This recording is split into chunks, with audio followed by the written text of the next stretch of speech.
Hello guys, এইবার তোকে কিন্তু ভাইরাল করেছি, বিনা নিমন্ত্রণে খেতে গেছু। আর ও কি নিমন্ত্রণে খেতে গেছিল? আমি ভাই যাইনি। লে এলো বিনা নিমন্ত্রণে খাওয়া পাবলিক। বিনা নিমন্ত্রণ নিতে পারবো।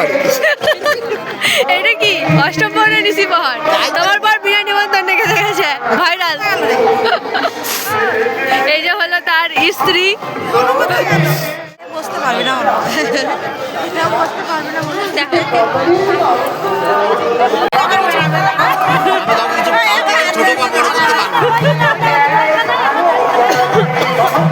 ফুটাফুটি লেগে গেছে এখানে, বাপ রে যা ভিড়, আজকে মনে হয় খেতে পাবো নি।